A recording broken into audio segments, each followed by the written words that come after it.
아멘. 할렐루야. 아멘. 샤워에 계신 분들하고 인사합니다. 너무 잘 오셨습니다. 네, 감사합니다. 자, 오늘 말씀은 열왕기상 16장 1절서부터 우리 함께 보도록 하겠습니다. 16장 1절서부터 2절까지만 같이 함께 읽도록 합니다. 자, 같이 한번 읽어볼게요. 시작. 여호와의 말씀이 하나니의 아들 예후에게 임하여 바이사를 꾸짖어 이르시되 내가 너를 티끌에서 끌어내어 내 백성 이스라엘 위에 주권자가 되게 하였거늘 내가 여로보암의 길로 행하며 내 백성 이스라엘에게 범죄하게 하여 그들의 죄로 나를 노엽게 하였은즉. 자, 우리가 여기까지 어떤 내용들이 조금 진행되어져 왔는지 스토리를 조금 다시 전 스토리를 짚어볼 필요가 있을 것 같아요. 솔로몬 이후에 나라가 이제 두 동강이가 났습니다. 위로는 북이스라엘에서 10지파, 그리고 밑으로는 남유다 해가지고 두 개의 지파로 이제 나누어졌죠. 자, 그런 가운데 남유다는 솔로몬의 아들 누구예요? 르호보암이 왕이 되어졌습니다. 근데 위에 있는 북이스라엘은 하나님께서 말씀하셨던 대로 누가? 여로보암이 이제 왕이 되었죠. 자, 하나님의 은혜로 왕이 되었음에도 불구하고 오히려 거꾸로 우상 숭배하는데 앞장서게 되는 것으로 말미암아 여로보암은 여러 차례 하나님께로부터 경고함을 받았고요. 그리고 나서 끝까지 회개하지 않는 가운데 그의 아들 나답이 왕이 되어졌습니다. 자, 나답이 아버지를 좀 닮지 않고 회개하고 하나님을 열심히 섬겼으면 혹시나 아버지에게 임했던 그 경고와 저주가 혹시나 이제 뭐라 그럴까요? 좀 이제 돌아갈 수도 있었을 것 같기도 한데 이 나답이 아버지랑 똑 닮은 그런 죄를 범하게 되죠. 똑같이 우상 숭배를 하는 것으로 말미암아 불과 몇 년 나라를 다스려요? 2년밖에 다스리지를 못합니다. 2년밖에. 그리고 나서 그 나답을 이제 블레셋의 땅에서 이제 죽게 되어 이제 살해를 당하게 되는데 누가 나답을 죽이고 왕이 되었느냐? 바아사가 나답을 죽이고 왕이 됩니다. 그래서 여로보암 왕조는 이제 거기서 끝나게 되고요. 새로운 왕조 바아사라고 하는 새로운 왕조가 이제 시작되게 됩니다. 자, 근데 이 바아사 또한 오히려 여로보암보다도 더 뭘 섬겼어요? 우상을 섬기는데 앞장을 섰다라고 하는 것이죠. 자, 그래서 하나님께서 계속 우상을 숭배하고 있는 이 바아사를 향해서 오늘 말씀을 보니까 누굴 보내시느냐? 예후라고 하는 이제 선지자를 보내게 됩니다. 자, 바아사를 꾸짖는데, 자, 뭐라고 꾸짖으시냐면, 내가 너를 티끌에서 들어 내 백성 이스라엘의 위에 주권자가 되게 하였거늘. 자, 근데 사실은 바아사가 왕이 된 배경은 어떻게 해서 왕이 됐느냐? 그 전에 있던 왕을 자기가 죽여서 왕이 된 거예요. 어떻게 보면 바아사 입장에서 생각한다면 누구의 힘으로 왕이 된 것 같아요? 예, 자기의 힘으로 왕이 된 것 같을 거예요. 근데 하나님은 분명히 뭐라고 말씀하시느냐? 누가 너를 왕으로 세웠다? 나 하나님이 너를 왕으로 세웠다는 거죠. 다시 말하면 이제 하나님은 이 바아사를 향하여 너가 티끌에 있을 때 티끌에다라고 얘기를 하고 있어요. 그러니까 다시 말하면 너는 정말로 별 볼 일 없었다. 다시 말하면 네 힘으로 왕이 될 수 있었던 것이 아니라 내가 세웠기 때문에 네가 왕이 될 수 있었던 것이다 라고 말씀하고 계시죠. 근데 결국은 나라의 왕을 세우는 것과 모든 역사의 주관자가 누구다라고 하나님 말씀하고 계시는 것이냐? 나 하나님이라는 거죠. 그래서 역사, 자, 영어로 뭐예요? 히스토리예요. 누구의 이야기? His story, 그분 이야기예요. 하나님 이야기입니다.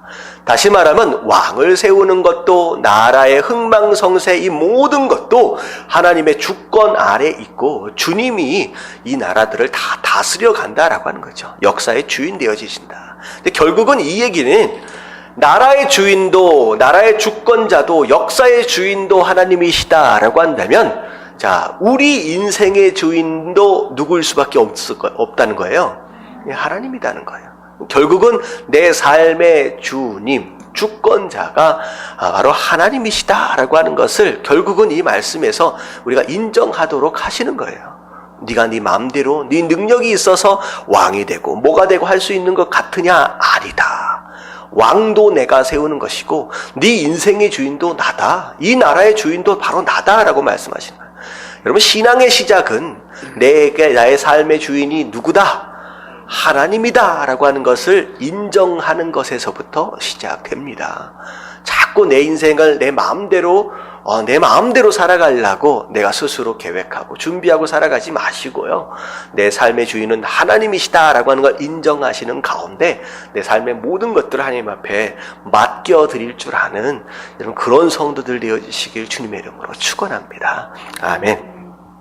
자, 하나님 말씀하시는 거야. 그렇게 내가 너를 티끌에서 내가 주권자로 왕으로 세웠는데 지금 네가 뭐 하고 있느냐? 지금 네가 어디에 앞장서고 있느냐? 너 때문에 이 이스라엘 민족들이 전부 다 우상을 숭배하며 죄를 범하도록 만들고 있는 것이 아니냐? 내가 너를 용서하기가 어렵다. 내가 화가 났다. 라고 말씀하시는 거예요. 자, 그래서 3절에 뭐라고 말씀하시냐? 내가 너 바하사와 내 집을 쓸어버려 내 집이 느밧의 아들 여로보암의 집과 같이 되게 하리니 바하색에 속한 자가 성읍에서 죽은즉 개가 먹고 그에게 속한 자가 들에서 죽은즉 공중의 새가 먹으리라 하셨더라. 자, 이 저주는 굉장히 익숙하지요. 누구에게 하셨던 저주였어요? 저기 여로보암에게 하셨던 저주랑 거의 똑같습니다. 사실은 여로보암의 가문을 완전히 멸문시키고 쑥대밭을 만들어버린, 어떻게 보면 6족을 멸하고 10족을 멸한다 그러잖아요. 아예 관련되어 있던 모든 가족들을 다 죽이는 이 모습, 사실은 누가 자행했던 모습이었느냐? 바하사가 했던 거거든요. 그러니까 네가 했던 그대로 너의 집안도 이렇게 멸문을 당하게 될 것이다 라고 그대로 말씀하시는 거예요. 자, 그랬을 때 이 바하사가 아차, 내가 지금 실수했구나 라고 돌아왔으면 좋을 것 같은데, 그럼에도 불구하고 이 바하사가 돌이키지 않고 어떻게 했어요? 그냥 자기 인생을 자기 마음대로 살아버렸어요. 자, 그리고 나서 5절에 보니까 그렇게 해서 죽고 기록되어졌다. 그리고 나서 6절에 보니까 바하사가 죽고, 자, 그 아들 누가 왕이 됐어요? 자, 엘라가 왕이 됐습니다. 자, 엘라가 왕이 됐어요. 자, 여호와의 말씀이 하나님의 아들 선지자 에후에게도 임하사 바하사와 그의 집에 꾸짖으심은 그가 여로보암의 집과 같이 여호와 보시기에 모든 악을 행하며 그의 손의 행위로 여호와를 노엽게 하였음이뇨. 또 그의 집을 쳤음이더라. 그래서 결국은 이제 바하사가 멸문당하게 되는 상황이 이제 8절에서부터 일어나게 됩니다. 자, 엘라가 새로 왕이 됐어요. 자, 엘라가 왕이 됐는데, 자, 2년쯤 지났습니다. 어떻게 보면 여로보암의 아들 나답도 2년 정도를 기회를 주셨다라고 한다면, 이 바하사의 아들 이 엘라도 동일하게 2년 동안에 뭘 주신 거예요? 회개할 수 있는 기회를 주신 거예요. 근데 이 엘라도 동일하게 아버지와 마찬가지로 우상을 숭배하게 됩니다. 자, 근데, 자, 9절에 보니까 이제, 술을 마신 상황 가운데서 신하의 집에서 골아 떨어져 있었어요. 자, 그때 시므리라고 하는 사람이 모반을 일으켜서 결국은 엘라를 그 집에서 죽이게 됩니다. 자, 그리고 나서 이 시므리가 새로운 왕이 되어버렸어요. 벌써 보면 왕조가 몇 번이나 바뀐 거예요. 시므리까지 이제 세 번째 왕조가 이제 등장을 하게 되는 것이죠. 여로보암 왕조가 2대까지 가서 죽고 끝났고요. 그리고 바하사 왕조가 2대까지 가서 그 다음에 끝나고, 그리고 새롭게 시므리가 이제 왕이 되어집니다. 자, 그 상황 가운데 시므리가 왕이 되어 왕위에 오르자마자 그 예언되어졌던 대로 바하사의 온 집안 사람과 심지어 누구까지? 친구들까지를 전부 다 죽여버립니다. 그래서 예초서부터 반란이 도모되어질 수 있는 뿌리 자체를 다 뽑아버리죠. 결국은 이 모든 일이 이루어진 것이 무엇 때문이었느냐?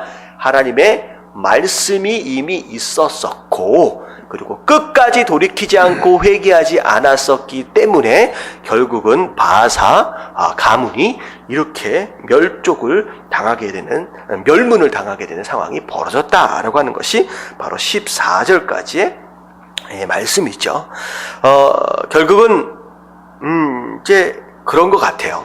여기까지 말씀 가운데 가장 중요한 것은 역사의 주관자가 바로 하나님이시고 바로 우리의 인생의 주인도 바로 하나님이시다. 내 마음대로 내가 주인 되어서 살아가서는 안 된다라고 하는 가장 기본적인 말씀의 내용이 바로 여기까지의 내용입니다. 자, 15절서부터 쭉 보면요. 자, 시므리가 왕이 되고 나서 며칠? 자, 7일이 되었습니다. 어떻게 보면 북이스라엘 역사상 가장 짧은 정권을 가지고 있었던 왕이에요. 7일이었어, 7일.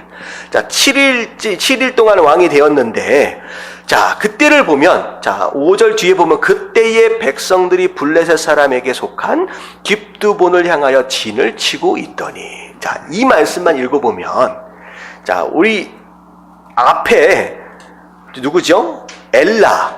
엘라가 술 취해가지고 신하의 집에서 골아떨어져 있었던 그 상황. 왕은 술 취해가지고 골아떨어져 있었는데 사실은 그때가 뭐하고 있었어요? 블레셋과 전쟁 중에 있었어요. 그러니까 왕이 전쟁에 관심이 없는 거예요. 나라가 어떻게 돌아가는지. 자기의 장수들과 군인들은 블레셋과 목숨을 걸고 지금 전장에서 싸우고 있는 상황 가운데 자기는 술 먹고 드러누워서 자고 있다가 결국은 죽임을 당한 거죠. 근데 그 상황에서 이제 시므리가 왕이 된 겁니다. 근데 전장에서 가만히 들어보니까 이 왕 엘라가 죽었다. 그러고 나서 갑자기 후방에 있던 시므리가 갑자기 왕이 되었다라고 하니까 전장에 있던 그 군인들과 더불어 그 사람이 왕이 될 만한 존재냐? 나는 인정할 수 없다라고 하는 가운데 전장에 있던 누구? 지휘관 오므리를 오히려 당신이 왕이 되십시오. 저런 자가 무슨 왕이 될 수 있습니까? 그래서 오므리를 추대하게 됐다라는 거죠. 그래서 블레셋을 향하여서 전쟁을 하고 있었던 이 군인들이 오므리를 왕으로 세우고 거꾸로 칼을 누구에게로 돌린 거예요? 시므리 쪽으로 돌리게 된 것이죠. 그래서 약간 우리나라 조선시대 약간 전쟁에 나갔다 거꾸로 돌아와서 이제 왕조가 바뀐 어떤 그런 모습과 좀 비슷합니다. 그래서 오므리가 이제 왕이 되어지고 이제 본국으로 이제 거꾸로 돌아오게 됩니다. 그랬더니 이 소식을 들은 시므리가 깜짝 놀랐죠. 큰일 났다. 그래서 왕궁에다가 불을 지르고서 스스로 자결을 해버립니다. 그래서 시므리는 비록 엘라를 죽이고 왕이 되었지만 불과 며칠이에요. 7일 동안 왕이 되어지고 자결해서 죽고, 자, 시므리는 뭐 왕조다라고 얘기할 수도 없을 것 같아요. 또 새로운 왕조, 누구를 중심으로? 오므리를 중심으로 왕조가 이제 시작되게 됩니다. 자, 그게 20절까지의 내용이에요. 그래서 지금 이스라엘 남유다는 어떤 정통성을 가지고 왕조가 계속 쭉 이어져 가는데 북이스라엘은 이제 정통성을 자체를 잃어버리고 왕조들이 계속 바뀌고 있는 상황이 되어집니다. 자, 그런 가운데 21절과 22절 같이 한번 읽어볼게요. 우리 이 역사 이야기인데 재밌지 않아요? 까먹어요? 이름들은 좀 기억하기가 좀 어려울 것 같아요. 저도 이렇게 잘 익숙하지가 않은 이름들이라서. 근데 여러분들이 이렇게 스토리를 좀 보니까, 야, 이런 내용들이 있었구나. 주일 예배만 다녀보시는 분들은요, 이건 10년 신앙생활을 해도 이게 듣기가 쉽지 않은 부분들의 이야기입니다. 이제 계속 왕조들이 바뀌는 이야기를. 겸사겸사 여러분들이, 야, 이런 스토리가 있구나. 역사 공부한다는 한 셈 치고서 재밌게 들으시면 좋을 것 같아요. 재밌는 건 아니죠. 좀 암울한 스토리이긴 하지만, 자, 무슨 의도인지 아시겠죠? 네. 목사가 단어를 잘못 사용하면 오해 소지들이 만들어지더라고요.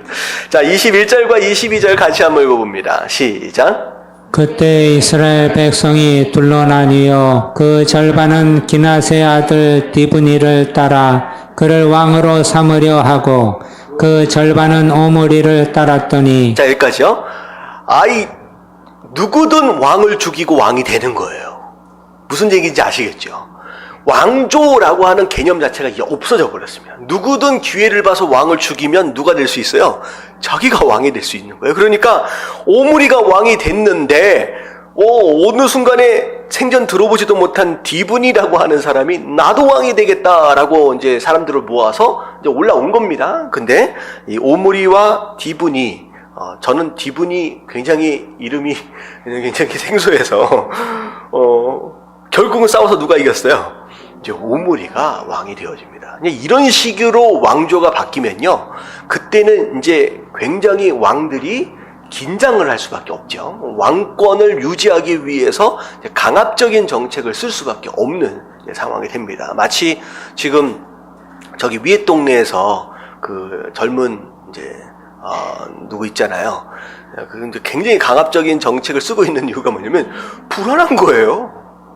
불안한 거예요. 언제 자기가 어떻게 될지 모르니까 자기한테 조금만 이상한 눈치가 보이는 사람이 있으면 이제 제거하기 시작하는데, 이제 어떻게 보면 북이스라엘도 이제 그런 정책들이 써지면서 굉장히 분위기가 이제 안 좋아지게 되는 겁니다. 이제 그래서 이제 23절에 보니까 자 아사 왕, 이건 유다 왕이죠. 제 31년에 그래도 이 남유다는 오랫동안 맞죠? 남유다는 오랫동안 왕조를 좀 이어가고 있어요. 자, 오므리가 이스라엘의 왕이 되었습니다. 자, 12년 동안 왕위에 있어지게 되는데, 자, 밑에 보니까 24절. 자, 은 2달란트로 뭘 샀어요? 사마리아 산을 삽니다. 그리고 나서 거기다가 성읍을 짓게 되는 거죠. 어떻게 보면 이 사마리아 산의 원래 주인 이름이 세멜이에요. 세멜. 그래서 세멜, 이게 이제 결국은 사마리아라고 이 주인의 이름을 따라서 그 이제 성읍이 되어지는 거죠. 이제 이때 만들어진 성읍이 언제까지 가는 거예요? 물론 이제 중간중간 폐허가 되기도 하고, 이제 성읍이 이제 어려움들을 많이 경험도 하기도 하지만, 이제 이게 이제 나중에 예수님 당시에 그 사마리아, 그쪽 지역을 중심으로 형성되게 되는 최초의 성읍에 형성되어지는 과정이 이제 되는 것이죠. 자, 사마리아 성읍을 이제 짓고, 거기를 이제 수도로 삼고, 거기서 왕궁을 짓고 이제 살아가게 됩니다. 자, 새롭게 왕이 된 오므리. 자, 이 사람도 25절에 보니까 어떻게 살았어요? 악을 행했다. 여호와 보시기에 악을 행하되 그 전에 모든 사람보다 더욱 악악하게 행하였다. 점점 악을 더 심하게 행하는 더 악한 모습으로 빠지게 되는 모습들을 이제 보게 되죠.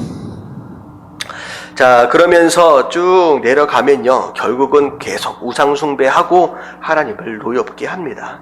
자, 그리고 나서 자, 오므리가 결국은 죽고요. 그의 아들 누가? 아합.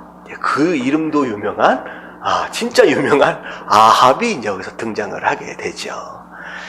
자, 이런 모습들을 보면서 자, 남유다의 이제 왕이 어떻게까지 이어졌는지 한번 보세요.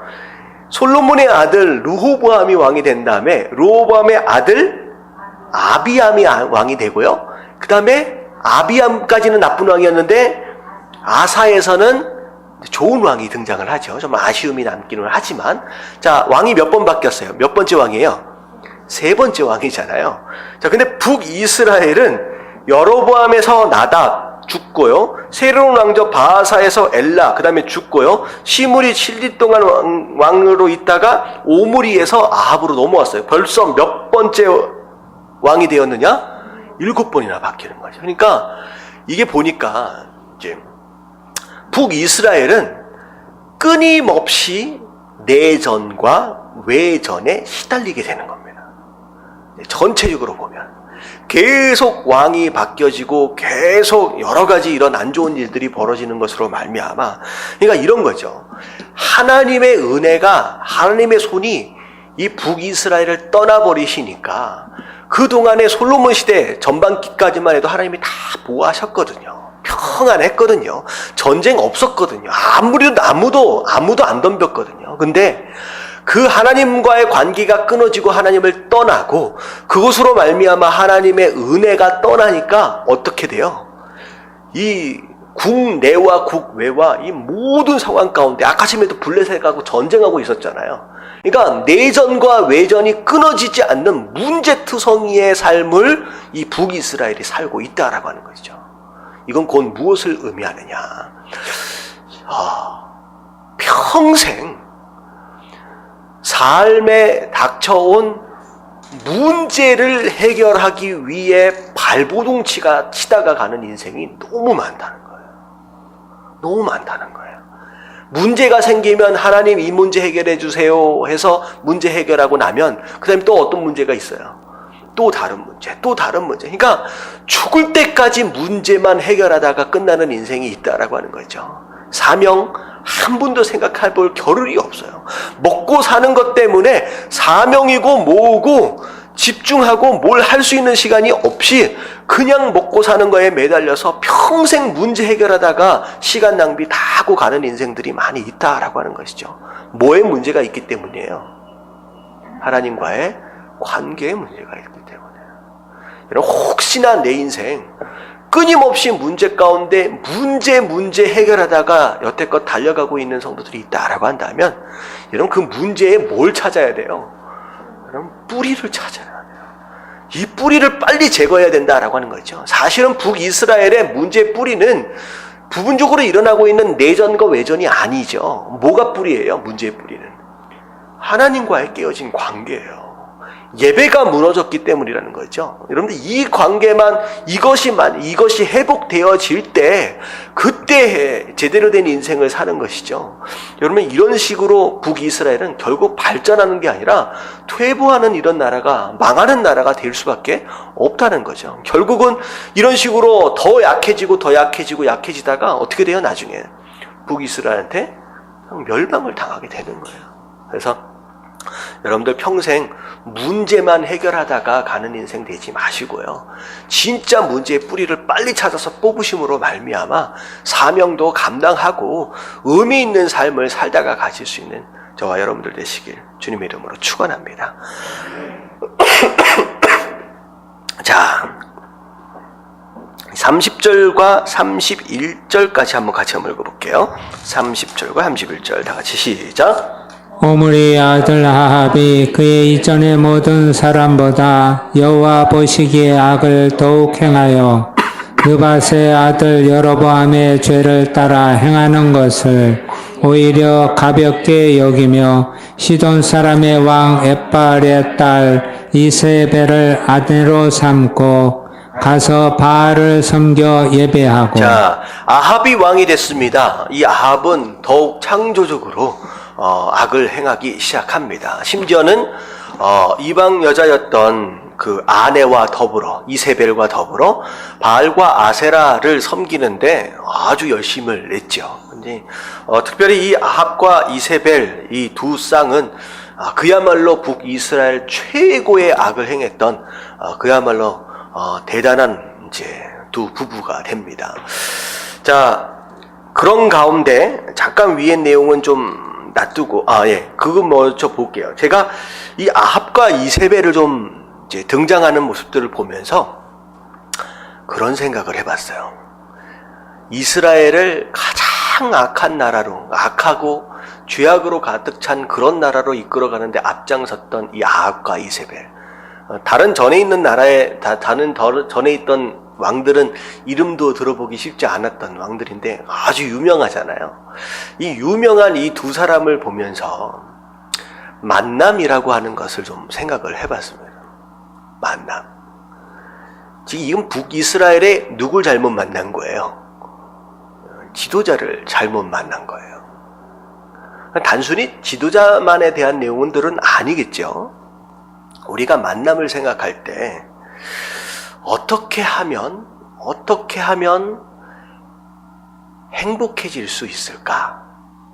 누구를 만나면 더 행복해질 수 있을까라고 하는 관점에서 일반적으로 모든 사람들은 생각합니다. 그래서 사람과의 만남뿐만 아니라 이제 학교도 직장도 배우자도 친구도 목회자도 어떻게 하면 행복해질 수 있을까라고 하는 목적을 가지고 수많은 사람들, 좋은 사람들을 만나길 원하고 좋은 배우자와 좋은 선생님과 좋은 친구들을 만나기를 원하잖아요.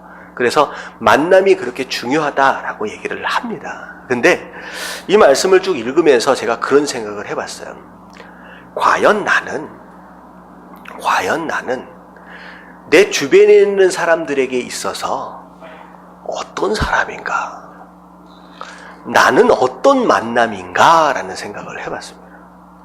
그러니까 내 중심적으로 나에게 유익을 줄 수 있고 나를 행복하게 만들어줄 수 있는 누군가 좋은 사람들을 찾기 위해서 우리가 애를 쓰고 있지만 어떻게 보면 내 주변에 있는 사람들은 과연 나를 만나고 나서 과연 그들이 행복해졌느냐라고 하는 거예요. 반대로 한번 생각해보자라고 하는 거예요. 여러분들 부부 생활할 때도 마찬가지예요. 내가 내 남편을 만나서 행복해졌느냐라고 하는 걸 생각하기 전에 뭘 좀 생각해 보자는 거예요. 내 남편이 나를 만나서 행복해졌느냐라고 한번 생각해 보자는 거예요. 그런 생각 해보신 적 있으세요? 남편이 생각할 때 내가 이 아내를 만나서 내가 행복해졌느냐라고 하는 걸 생각하기 전에 내 아내가 나를 만나서 행복해졌느냐라고 하는 걸 한번 생각해 보자는 거예요. 부모와 자식도 마찬가지예요. 하나님이 허락하셨던 만남이기도 하지만 부모 입장에서 생각할 때 내 자녀, 이런 자식을 낳아놓고 내가 행복해졌느냐라고 하는 걸 생각하기 전에 내 아들들, 내 딸이 나 같은 부모를 만나서 과연 행복한가라고 하는 걸 한번 생각해 보자는 거예요. 목사도 마찬가지예요. 성도들을 향하여서 이런 성도들을 만나서 내가 행복한가, 내가 행복한 목사인가 라고 하는 걸 생각하기 전에 거꾸로 내 성도들이, 우리 성도들이 나 같은 목사를 만나서 과연 행복해졌느냐라고 하는 걸 생각해 보자라고 하는 거예요. 여러분들 이렇게 생각을 바꿔서 생각할 수 있는 것이 여러분 말씀을 통하여 우리의 삶을 돌아보는 바로 그 자세인 줄로 믿습니다. 여러분 이기적으로 나한테 행복을 줄 사람만을 찾으면요 결국은 어떻게 되는 거예요? 가정도 교회도 그 어떤 장소도 그 누구도 행복해질 수 없어요. 왜? 나만의 행복을 위해서 사람들을 가려 사귈 수밖에 없고 만날 수밖에 없기 때문에. 여러분들 기독교는 우리 성도의 삶은요 어떻게 되는 거예요? 아브라함을 만나는 것을 통하여 너를 축복하는 자가 어떻게 된다고요? 축복을 받는다고요. 다시 말하면 아브라함이 누굴 만나서 복을 받는 게 아니라 아브라함을 통하여 다른 사람들이 복을 누리는 거예요. 행복해지는 거예요.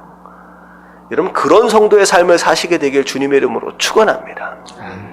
우리 가정 안에 누가 있어서 바로 내가 있어서 우리 가정이 행복해지는 거예요. 할렐루야. 어떤 교회를 가면 내가 행복해질 게가 아니라 내가 우리 교회에 있음으로 인하여서 우리 교인들이 우리 교회가 행복해질 수 있다라고 한다면 나는 그 자리에 있을 만한 가치가 있는 것이고 그곳으로 행복을 누릴 수 있는 것이 진짜 성도의 삶이다라고 하는 거예요. 여러분 이 나라가요 누굴 잘못 만났느냐? 지도자를 잘못 만났어요. 그랬더니만 이 전 나라가 송두리째 불행해지는 거예요. 이 한 사람, 이 두 사람이 잘못 세워지는 것으로 말미암아 결국은 우리도 마찬가지입니다. 우리가 있어야 할 그 현장에서 어떤 모습으로 세워져 가느냐라고 하는 것이 바로 우리의 주변 사람들을 행복하게 만들 수도 있고요. 정말 오늘 말씀처럼 처절하게 불행하게도 만들 수 있다라고 하는 걸 기억하시면서 어디를 가든 행복을 나눠주고 은혜를 나눠주는 여러분 그런 성도의 삶을 사실 수 있는 저와 여러분들 되시길 주님의 이름으로 축원합니다. 아멘. 중요한 말씀이에요. 아시겠죠? 네. 그리고 34절에 보니까 갑자기 베델 사람 히엘이 여리고를 건축합니다. 여리고 성을 갑자기 건축해요.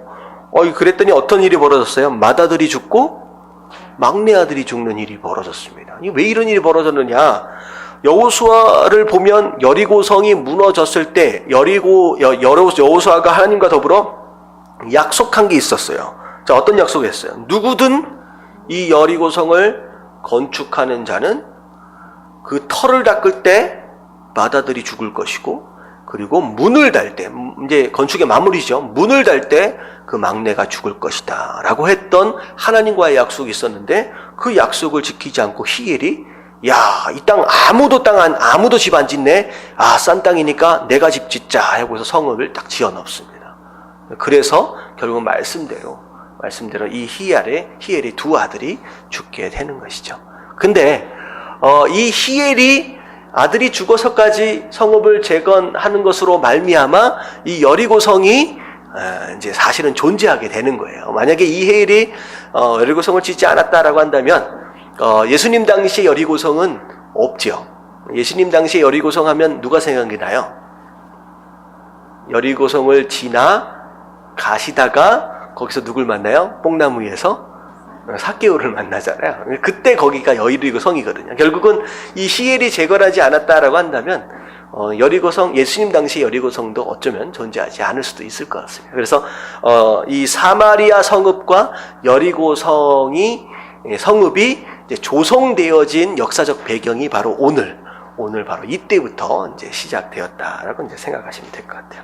자, 넘어가겠습니다. 자, 17장 1절 말씀 같이 한번 읽어볼게요. 다 같이 시작. 길르앗에 우거하는 자 중에 디셉 사람 엘리야가 아합에게 말하되 내가 섬기는 이스라엘의 하나님 여호와께서 살아계심을 두고 맹세하노니 내 말이 없으면 수년 동안 비도 이슬도 있지 아니하리라 하니라. 자, 이 아합이 왕이 되고 나서 이 엘리야 선지자가 이제 새롭게 등장을 합니다. 엘리야 선지자는 선지자의 대표잖아요. 가장 유명하기도 하고 뛰어나고 하나님 앞에 좀 크게 쓰임 받은 선지자 가운데 하나입니다. 이런 모습들을 보면서 가장 악한 왕이 있을 때 가장 탁월한 선지자가 나타나는 거죠. 그래서 가장 열악한 상황 가운데서 진정한 지도자가 세워질 수 있는 것처럼 오히려 어떤 경우에는 우리 삶 가운데 가장 열악한 상황 가운데서 가장 큰 하나님의 은혜를 경험할 수 있다라고 하는 거예요. 그래서 우리의 삶에 여러 가지 힘들고 어려운 상황들이 여러분들 경험되어진다라고 할지라도 오히려 그 가운데 지금까지 경험해보지 못한 가장 큰 하나님의 은혜와 축복들을 더 경험할 수 있는 기회가 될 수 있다라는 생각을 한다라고 한다면 조금 더 여러분들이 참고 기다릴 수 있으면 좋을 것 같아요. 그래서 가장 유명한 선지자, 이제 유명한 위대한 선지자가 여기 등장을 하게 되는 것이죠. 자, 누굴 찾아갔느냐? 아합을 찾아갑니다. 자, 뭐라고 얘기를 하느냐? 하나님께서 이런 말씀을 하셨대요. 내 말이 없다면 수년 동안 비도 이슬도 내리지 않을 것이다. 이 아합은 굉장한 폭군이었습니다. 과연 이 왕 앞에서 이런 얘기를 했을 때 어떻게 그 자리를 빠져나왔는지는 잘 모르겠어요. 이제 굉장히 위험하고도 힘든 이제 말이죠. 근데 우리가 엘리야를 이렇게 볼 때에 가장 엘리야가 잘했던 것들 중에 하나가 뭐냐면 순종을 그렇게 잘했던 것 같아요.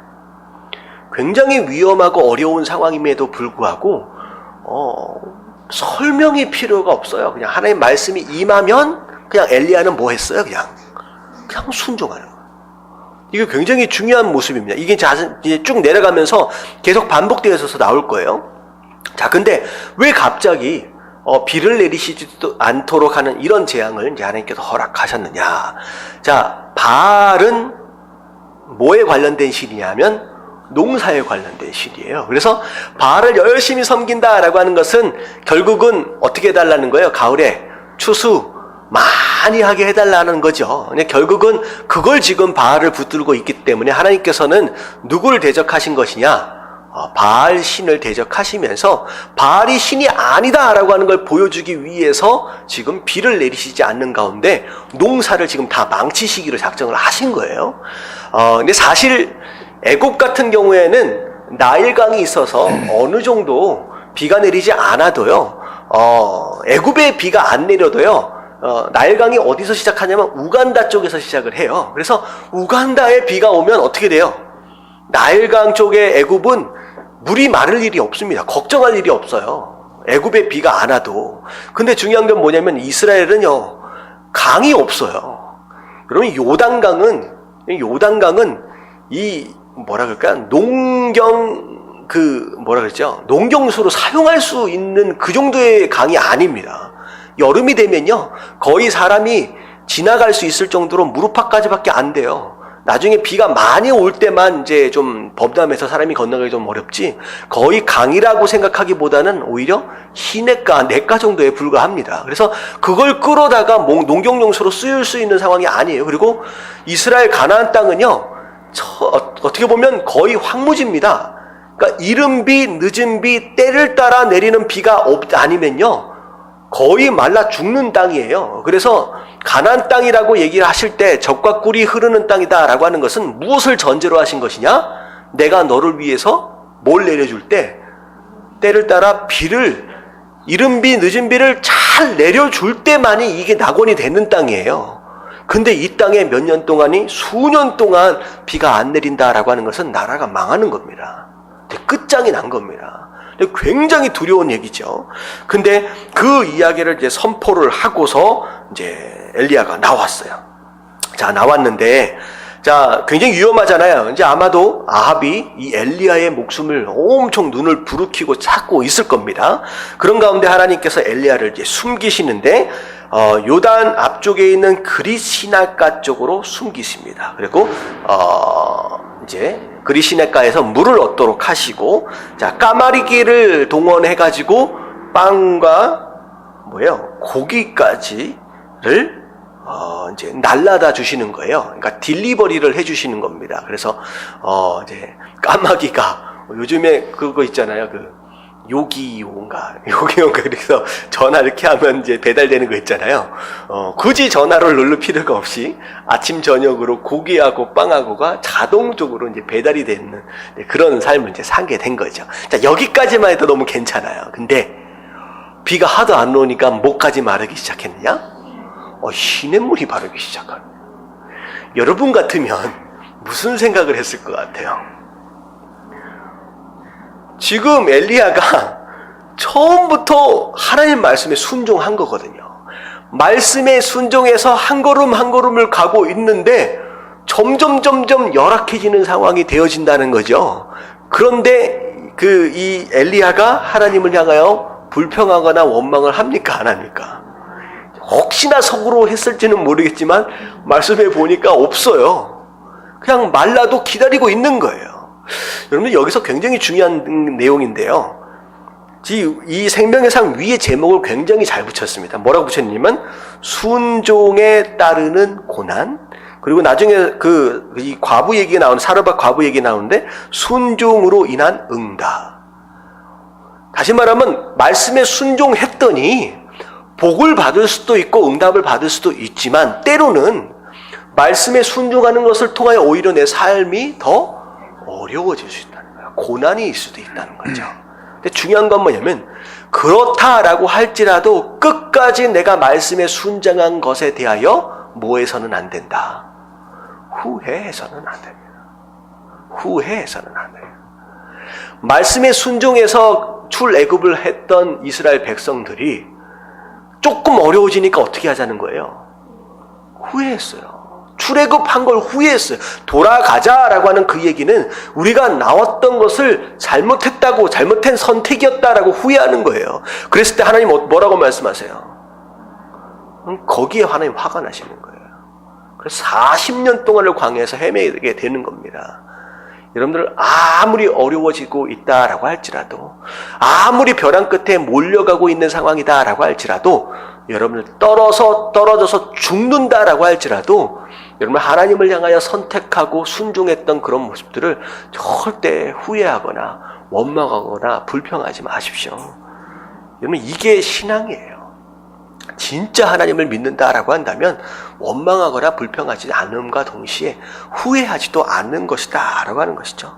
그래서 제가 자주 말씀드리는 거 있잖아요. 주 안에 있는 나에게 내 갈 길 멀고 험해도 나 주님만 따라가리. 거꾸로 얘기하면 내가 주님을 따라가겠습니다 라고 결단하는 순간 내가 가야 할 길이 더 멀고 험해질 수 있어요. 그렇다라고 할지라도 끝까지 후회하지 않는 삶이 그게 진짜 믿음이다라고 하는 거. 여러분 그런 믿음을 가지시길 주님의 이름으로 축원합니다. 자, 그런 가운데 하나님이 엘리야에게 나타나서 자리를 옮기십니다. 자, 어디로 가라고 말씀하시느냐? 시돈에 속한 사르밧으로 가라. 재밌어요. 시돈이 어디냐? 여러분 어딜 것 같아요? 여러분 지금 이 엘리야의 목숨을 눈을 부릅뜨고 딱 찾고 있는 이세벨의 고향입니다. 이세벨의 고향이에요. 그러니까 다시 말하면 이 아합과 이세벨이 이스라엘 전체를 다 찾아봤는데도 이 엘리야를 못 찾아요. 못 찾는 이유가 뭐 때문에 못 찾는 거예요? 호랑이 굴 안에 들어가 있었던 거예요. 등잔 밑이 어둡다고 이세벨 자기 고향에 가 있을 거라고는 생각지도 못하는 거죠. 거기로 가라는 거죠. 근데 중요한 건 뭐냐면 여러분들 거기를 가면 들킬 수 있거든요. 근데 이 엘리야가 다른 말을 아무것도 안 해요. 그냥 갑니다. 그냥 사르밧으로 또 가요. 이게 엄청난 순종이에요. 근데 하나님 뭐라고 말씀하시냐? 내게 음식을 주게 하였다. 과부를 만날 것이라는 거예요. 그러면 이 과부에게 명령하여 내게 음식을 주게 하였다. 이 얘기는 뭐냐면 미리 과부를 하나님께 만나셨다는 거야. 그리고 과부에게 니를 만나면 음식을 주도록 마치 이야기를 다 해놓으신 것처럼. 근데 딱 갔어요.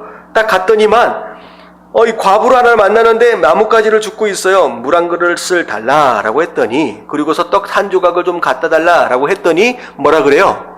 떡은 없습니다. 그리고 나는 한 줌의 가루와 약간의 기름밖에 없어서 이거 만들어 먹고 죽으려고 합니다. 라고 얘기를 하는 거예요. 저는 이 상황을 딱 보면서 분명히 하나님은 과부를 미리 만나서 이야기를 다 해놓으신 걸로 되어 있거든요. 근데 지금 막상 엘리야가 찾아가서 얘기하니까 이야기가 된 거예요, 안 된 거예요?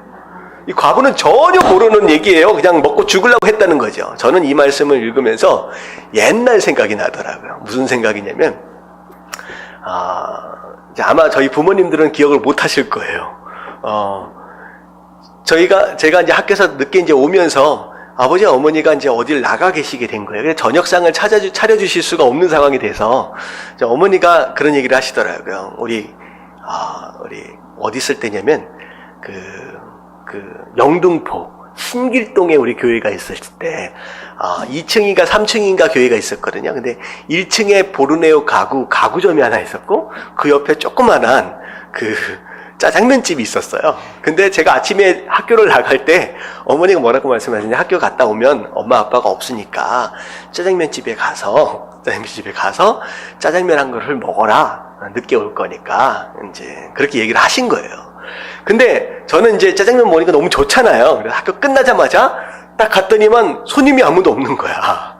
그러고 나서 할머니하고 어떤 아주머니가 들으면서 양파를 막 다듬고 계시더라고요.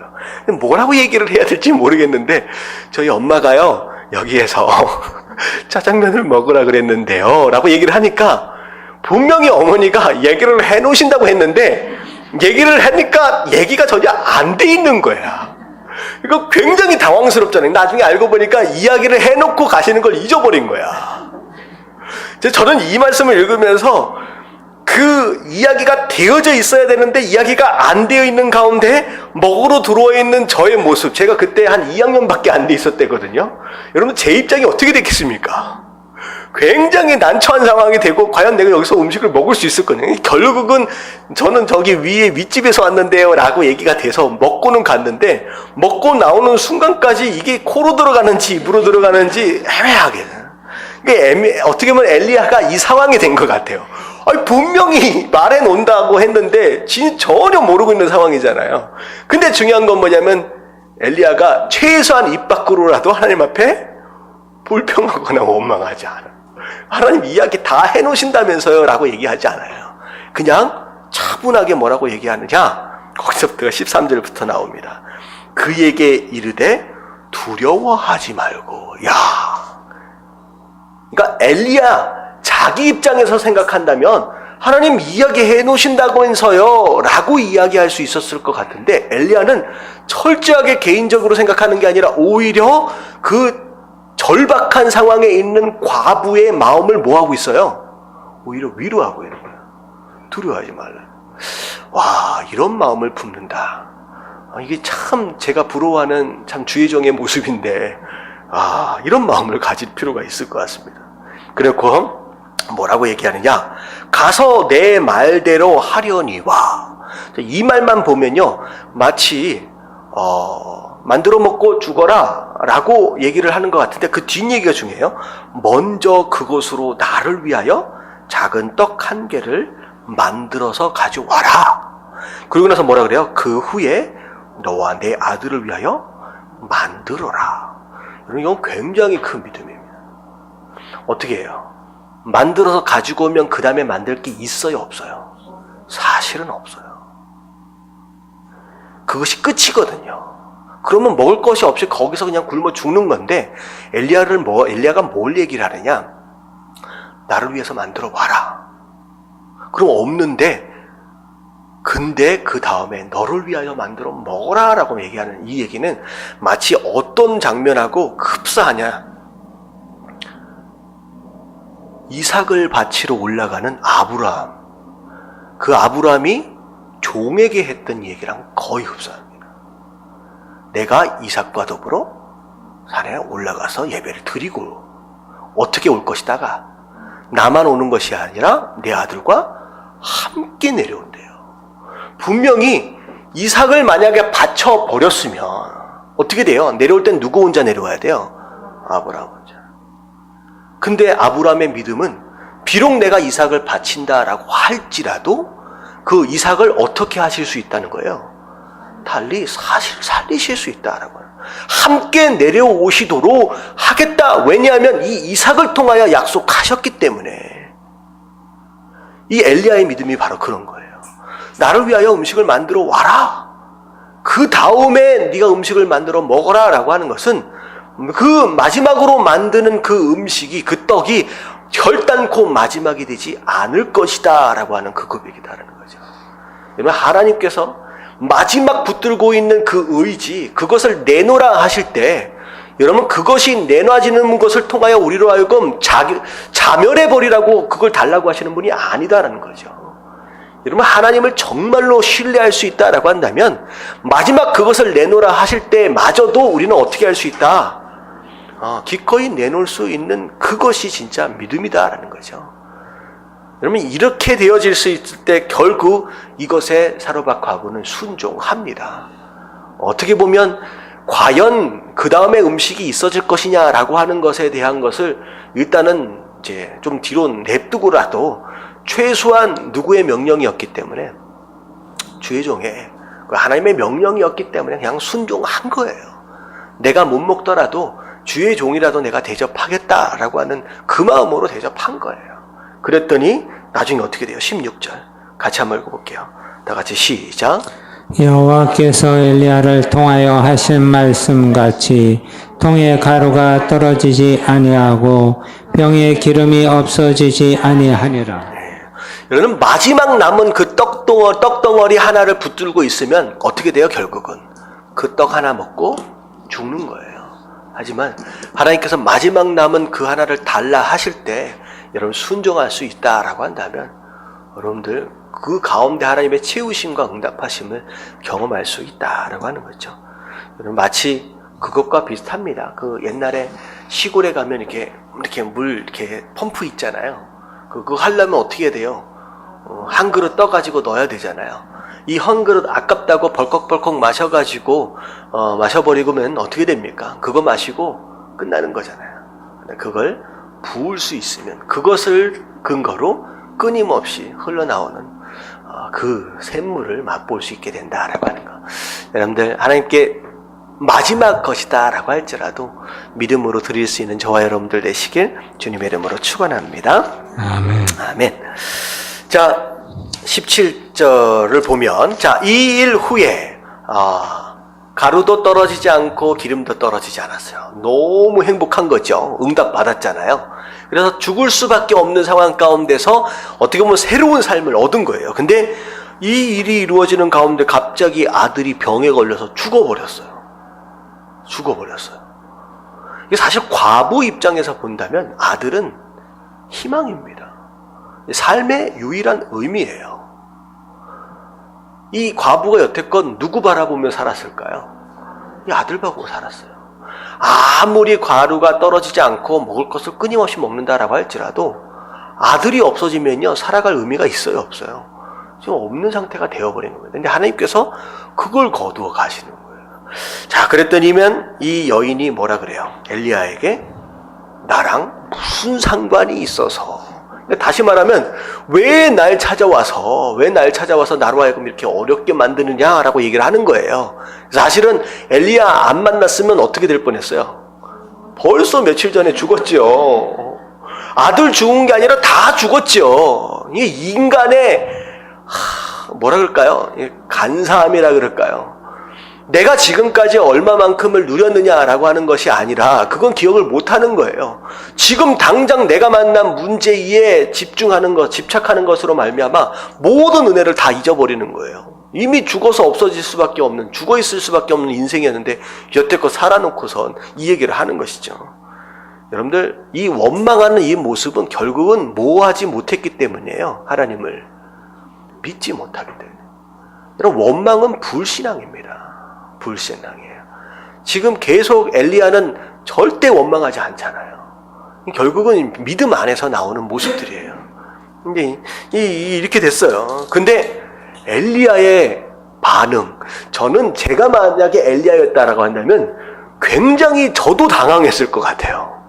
아니, 내가 이 집에 들어와서 뭔가 풀려서 내가 복을 준 것 같은데 갑자기 아들이 죽어버렸어. 그러면 엘리야 입장에서 본다면 뭐 했을 거냐? 당황하는 게 맞는 것이거든요. 근데 엘리야가 당황을 합니까? 안 합니까? 안 해요. 여러분, 당황하는 것 또한 불신앙입니다. 당황하는 것도, 여러분, 조금만 무슨 일이 일어나면요, 큰일 났다 얘기하지 마십시오. 뭐가 큰 일이에요? 우리가 구원받은 것 외에 큰 일은 없어요. 할렐루야. 여러분, 이것보다 큰 일이 어디 있어요? 자꾸 조그만 일만 일어날 때마다 큰일 났다. 전문 용어로 호들갑이라 그러거든요. 호들갑 떨지 마십시오. 이 여인처럼 호들갑을 떨고 있는 거예요. 엘리야는 호들갑 떨지 않습니다. 뭐예요? 안고 다락방에 올라가서 뭐예요? 기도하는 거예요. 여러분, 믿음의 사람은요, 호들갑 떨고 당황하는 게 아니라 뭐 하는 사람이다? 기도하는 사람이에요. 문제가 생기면 하나님 어떻게 해야 합니까? 라고 기도하는 거예요. 그래서 제가 이따가 기도 제목 할 때 믿음은 뭐다 라고 제가 정의를 쭉 내려놨어요.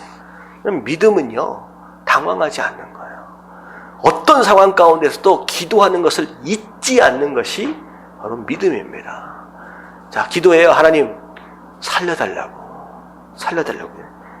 그랬더니 하나님이 거기에 응답하십니다. 이게 죽은 아이가 살아났어요. 자, 그리고 나서 24절 같이 한번 볼게요. 다 같이 시작. 엘리야에게 이르되 엘리야, 당신은 하나님의 사람이시요 당신의 입에 있는 여호와의 말씀이 진실한 줄 아노라 하니라. 네, 죽었다가 살아난 이 아들의 모습을 보면서 뭐가 생겼다는 거예요? 이제 말씀에 대한 믿음이 생겼다는 거죠. 자, 하나님께서 때로는 어려운 상황들을 경험하도록 하시는 가운데 인간의 힘으로 극복할 수 없는 그 상황들을 하나님의 능력으로 극복하도록, 이겨나가도록 도우실 때가 있어요.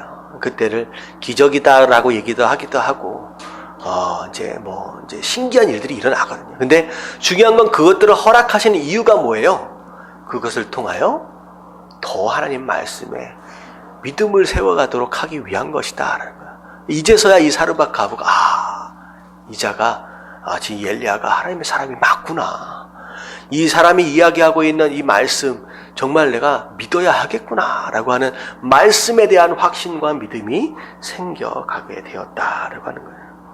우리 삶 가운데 말도 안 되는 일들이 이제 일어나잖아요. 근데 제가 주일날 우리가 중요한 내용들을 우리 함께 이제 이야기를 좀 나눌 겁니다. 이제 교회가 이전되어지는 상황 가운데, 이제 어느 정도 좀 정리가 좀 되어지고 있는 가운데, 주일날 셀 모임 하는 동안 이제 같이 좀 의견을 이제 여태껏 이루어졌던 내용들을 함께 나누게 될 거예요. 근데 이런 일들이 좀 이어져 가면서 제가 느낀 게 뭐냐면, 와, 교회 땅을 어떻게 했다. 이런 것이 아니라 그 과정들을 통하여 뭘 본 거예요? 뭘 느끼는 거예요? 하나님의 섭리와 인도하심을 느끼는 거예요. 하나님이 또 이렇게도 일을 하시는구나.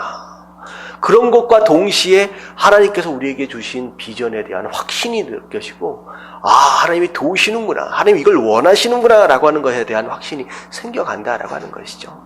그래서 우리에게 그런 이적과 기적들을 허락하시는 목적 자체는 그 이적과 기적 안에 있는 것이 아니라 그것을 통하여 하나님의 뜻을 더 신뢰하는 것에 있다라고 하는 거.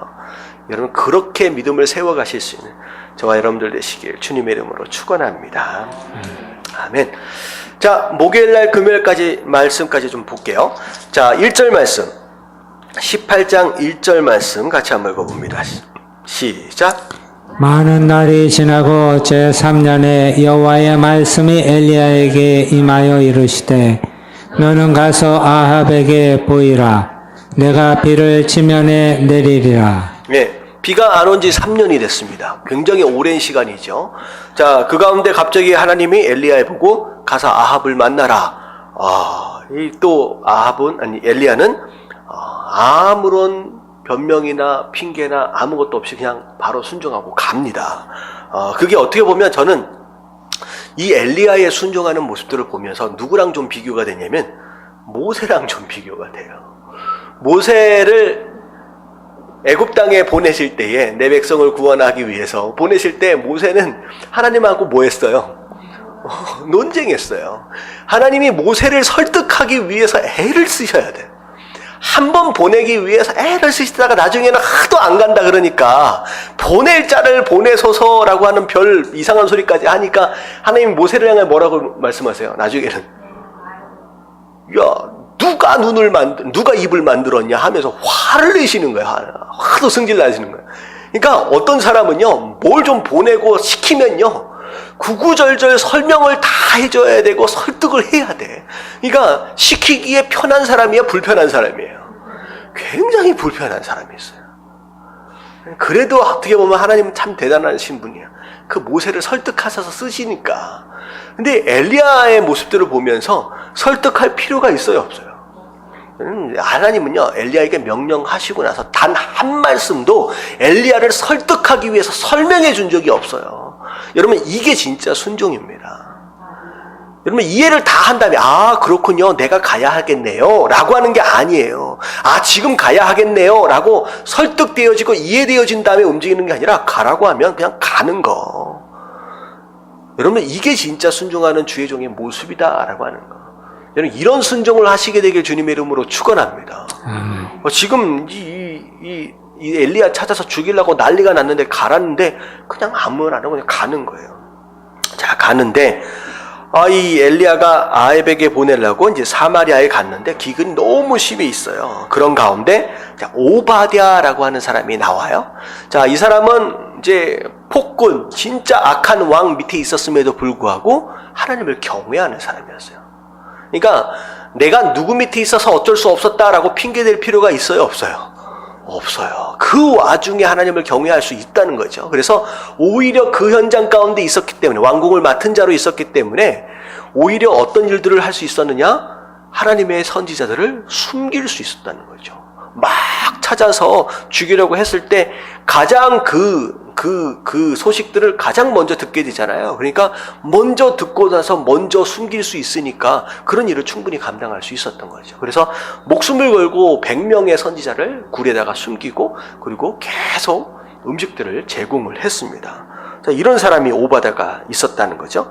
근데 5절, 6절을 쭉 보니까 아합과 이 오바댜가 왕임에도 불구하고 물을 찾아서 떠나요. 그런 것 보면 그야말로 북이스라엘이 어떤 상황이 된 거예요? 완전히 망한 겁니다.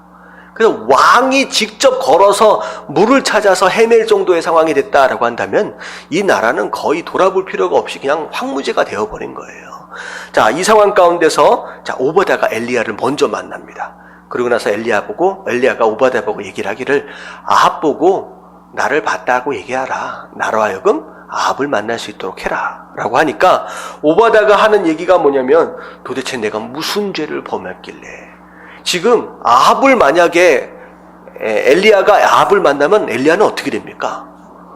당장 죽잖아요. 그러니까 내가 무슨 죄를 지었길래 주의 종을 죽는 데 내어주도록 그런 일을 나도록 하라고 하십니까? 라고 얘기를 하는 거예요. 그리고 만약에 지금 이 이세벨하고 아합이 이스라엘의 모든 지역들을 싸그리 다 찾았어요. 수많은 이방 나라들까지 다 찾아서 못 봤다라고 한다면 못 봤다, 엘리야를 못 봤다라고 하는 맹세까지도 받았는 거예요.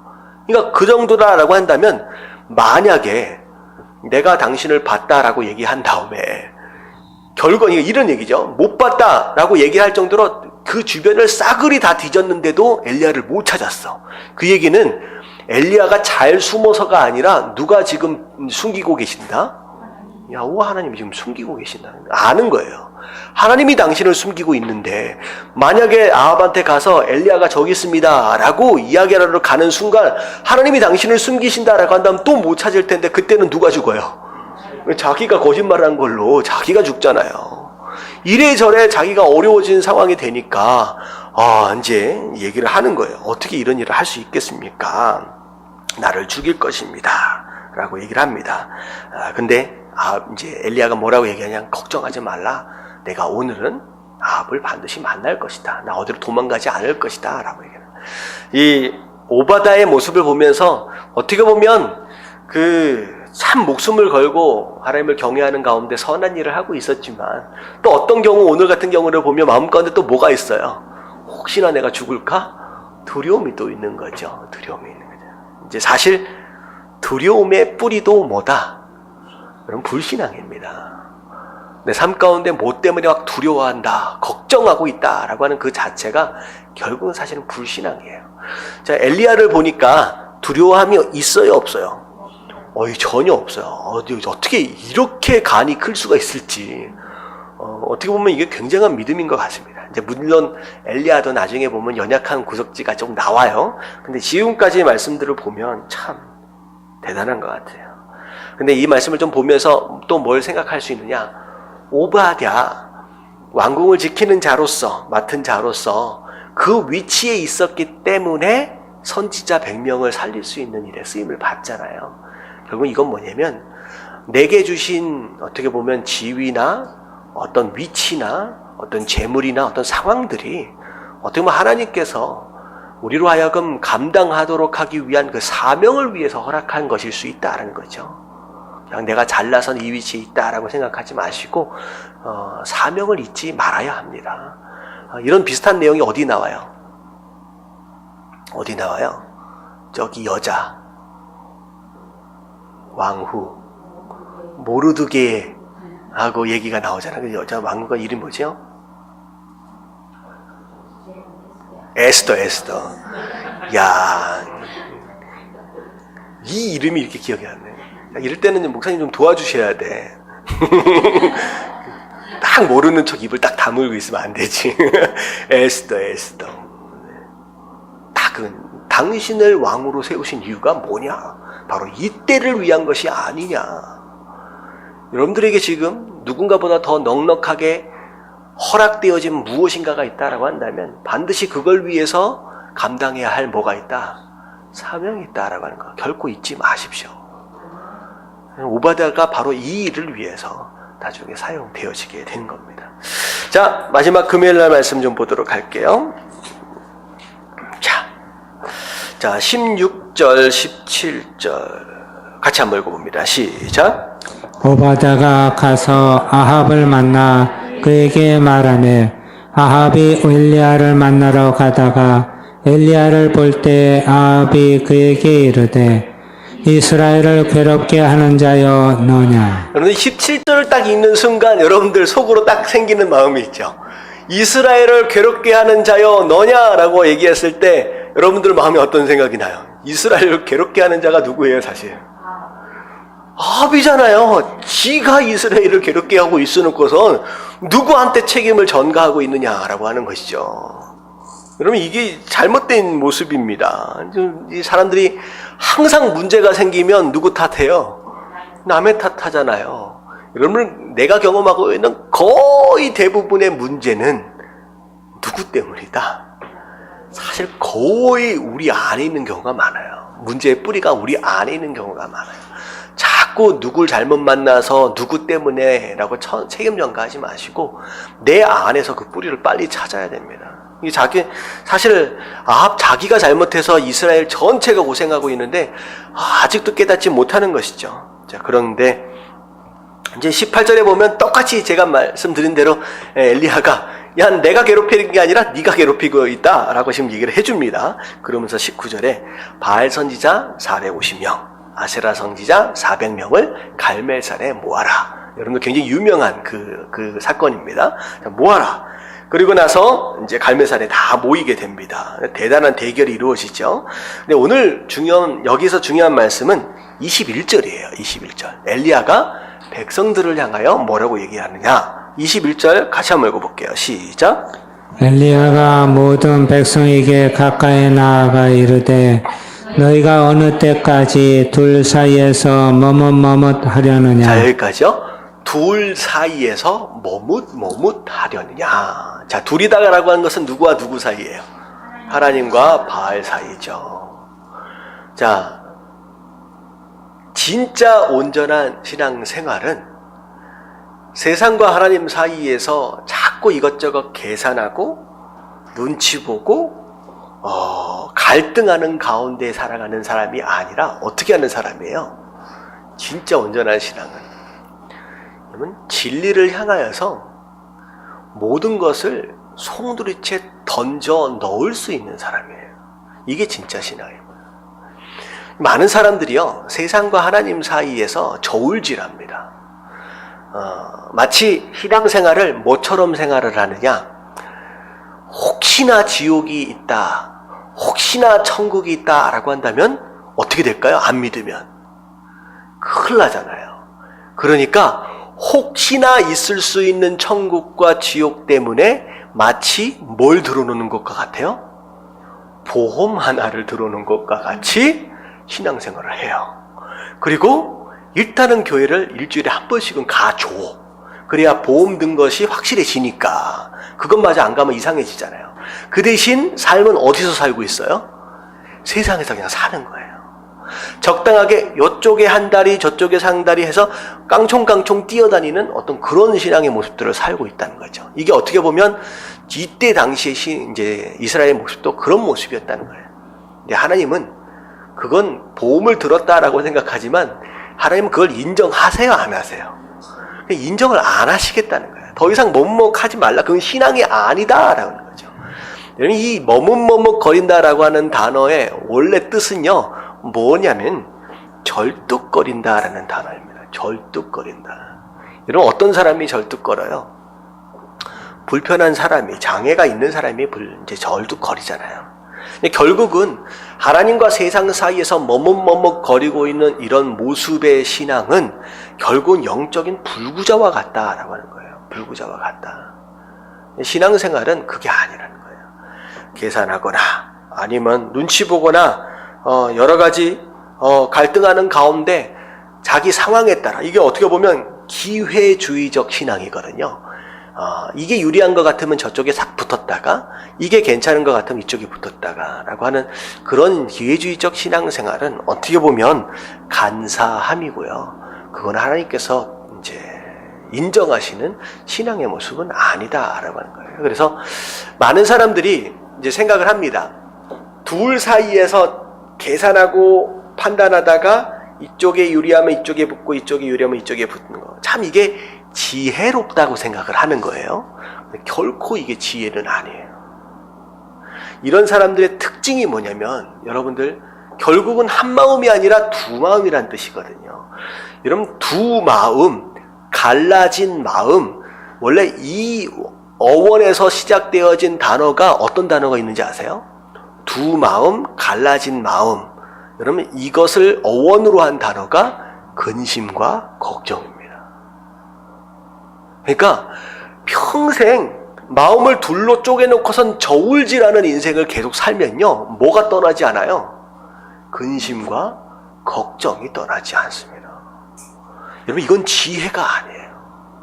적당히 상황 봐서 이쪽 붙었다 저쪽 붙었다라고 하는 것 자체는 정말로 피곤한 인생이 되는 거예요. 여러분 정말로 행복하고 편안한 인생을 살려면 어떻게 하는 게 가장 행복해요? 한쪽에 그냥 다 던져 넣는 거예요. 한쪽에 다 던져 넣으면 그 다음부터 뭐 하기만 하면 돼요? 그냥 그쪽만 가면 돼. 하나님께 내 삶을 그냥 던져 넣으면요, 그때부터 뭐 하기만 하면 돼요? 말씀에 순종하기만 하면 돼요. 계산할 필요가 없어요. 갈등할 필요가 없어요. 저울질할 필요도 없고요. 어떤 초이스 때문에 갈팡질팡할 필요가 없이 그냥 말씀에만 순종하면 된다라고 하는 거예요. 여러분 뭐가 지혜냐라고 하는 거. 여러분 자꾸 저울질해가면서 갈등하는 인생, 근심 걱정하는 인생 살지 마시고 한 곳에 하나님에게 하나님께 다 던져 넣어서 그냥 심플하게 말씀에만 순종하면 그런 삶을 사시게 되길 주님의 이름으로 축원합니다. 아멘. 아멘. 그래서 저는 참 감사했던 게, 제가 어렸을 때 태어날 때 이제 우여곡절 가운데 엄마 뱃속에서 나왔어요.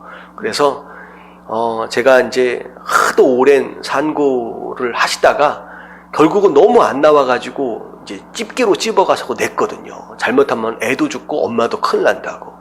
그래서 결국은 찝어서 냈다는 것이 결국은 약간은 좀 서운하긴 하지만 누굴 좀 포기한 거예요. 약간 저를 포기한 느낌이 좀 들어요. 근데 딱 포기한 것 같은 느낌이 드는데, 딱 나오는데 이제 머리가 이제 씹히고 이제 상처가 나니까. 근데 이제 저희 부모님 기도하시면서 하나님, 주의 종으로 세우겠습니다. 하나님,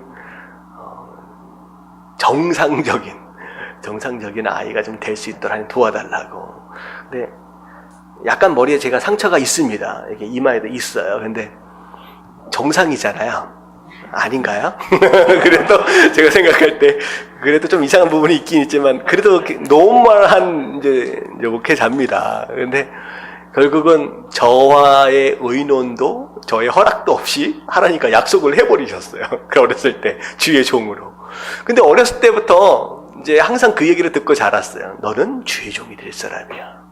근데 저는 그 부분에 참 감사했던 것 같아요. 나름대로 어린 나이에 특권 의식을 좀 가졌어요. 나는 주의 종이 될 사람이야. 그래서 저는 초등학교 때부터 고등학교 때까지 제 장래 희망은 그냥 계속 목사였습니다. 단 한 번도 다른 길을 생각해 본 적이 없어요.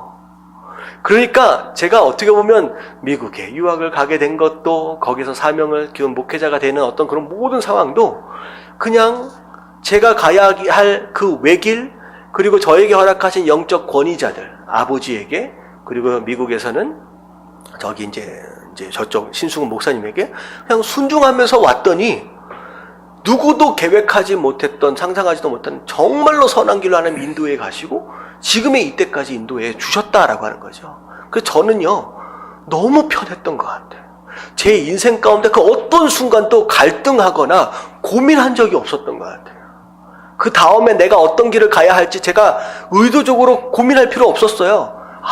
하나님이 옮기시겠구나, 말하고 말씀하시겠구나 하면 자연스럽게 상황에 그 일들이 이루어질 수 있도록 인도에 가신다라고 하는 거죠. 그래서 저는 담대하게 이야기할 수 있어요. 진짜 행복하고 편안한 삶을 살려면 그냥 뭐 하면 돼요? 그냥 말씀하신 대로 순종하면 가십시오. 그러면 너무 행복한 것 같아요. 물론 저만의 어떤 특별한 어떤 사명이 있기 때문에 나름대로 특수한 어떤 인도하심이 있었다라고 얘기할 수도 있겠지만, 여러분 자꾸 여러 가지 계산해가면서 저울질해가면서 사는 것만큼 피곤한 인생이 없다라고 하는 거죠. 여러분 저울질은 누가 하시면 돼요? 판단은 하나님이 하십니다. 우리는 말씀에 순종하면, 말씀에 순종하면 그분이 가지고 계시는 우리의 삶에 향하신 뜻이 아름답게 이루어지는 것을 경험할 수 있다라고 하는 거. 여러분 깨달아지시길 주님의 이름으로 축원합니다. 아멘. 자, 머뭇머뭇거리지 말라, 결단하라 라고 했더니 백성들이 말을 한마디도 안 합니다. 근데 제 생각에는 엘리야가 조금은 당황했을 것 같아요. 혹시나 이 가운데 자기한테 좀 붙어줄 수 있는 사람이 좀 있었으면 하는 그런 바람으로 담대하게 선포했는데 아무도 말을 안 하니까 이제 눈치를 보는 거죠. 아합 눈치도 보고. 지금 바알 선지자, 아세라 선지자가 지금 몇 명이에요? 850명이 지금 쏟아져 나와 있으니까 굉장히 분위기가 살벌했겠죠. 자, 그런 가운데 송아지 한 마리씩 서로 나눠 갖고 각을 뜨고 제단을 쌓자. 근데 불을 당기지 말고 불로 응답하는 신이 진짜 신인 것으로 판단하자 했더니 백성들이 맞다. 그럼 이걸 보면 진짜 하나님이 누군지 알겠네 라고 하는 가운데 바알 선지자가 먼저, 숫자가 많아서 먼저 제단을 쌓고 제물을 올려놓습니다. 아침부터 시작해가지고 점심때까지 갔는데 응답이 있어요, 없어요? 없지요. 이건 바알은 신이 아니잖아요. 어떻게 보면 바알은 누가 만든 신이에요? 사람이 만든 신이거든요. 어떻게 보면 바알 입장에서 생각한다면 되게 난처할 거예요. 왜 나를 만든 얘네들이 왜 나를 위해서 기도할까? 어떻게 보면 바알 입장에서의 창조자는 누구예요? 사람들이거든요. 굉장히 당황할 거예요. 어떻게 보면 수많은 그 선앙당에 있는 그 나무들도 굉장히 당황할 것 같아요. 왜 나를 보고 이렇게 절을 하고 할까? 근데 응답 안 하죠. 그랬더니만 이 엘리야가 참 성격 재밌습니다. 응답 안 하는 걸 보면서 조롱하면서 너희 신이 묵상하고 있는가? 아니면 잠깐 외출했는가? 혹시나 잠들었는지 깨워봐라 라고 조롱을 합니다. 열받아가지고 점심때 이후에서부터는 그저 뛰노는 거에서부터 어떻게 하기까지 했어요. 창하고 칼로 자학하고 자해하는 것으로 막 피 흘리는 거예요. 그 막 되게 안타까운 모습들을 보이면 혹시나 우리에게 관심을 가져줄까. 자, 그러더니만 언제까지 됐어요?